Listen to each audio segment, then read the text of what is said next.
This is Plymouth, and along with Exeter, they're the two big hotspots for County Line's drugs activity in our area.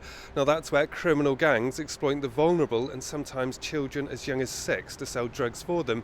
Now, this is Charles Cross Police Station. I've spent time with officers leading the fight against drugs here. They tell me at the moment there's believed to be around 20 separate drugs gangs operating in the Force area. So County Lines will exploit the vulnerable. They will look to use children.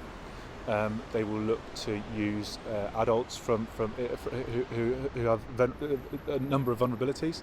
They hone in on that vulnerability and they exploit it by offering payment in the form of drugs or designer clothing or other desirable items, and they tend to get their claws in and they don't let go. And here in Devon and Cornwall, I've been looking at the key indicators for County Line's drugs activity. Now, that's things like going missing or, say, being trafficked and being caught up with drugs gangs.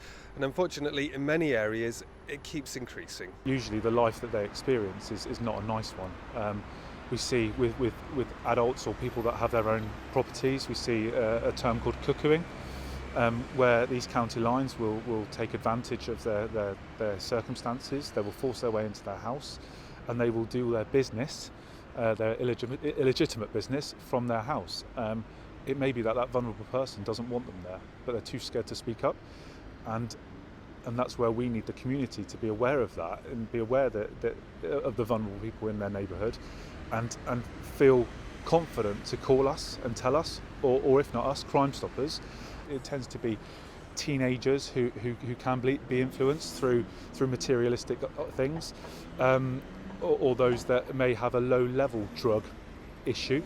But what we do see is the signs of county lines and supporting county lines would be a change in behaviour, maybe withdrawn from a family environment or a caring environment, regular missing people.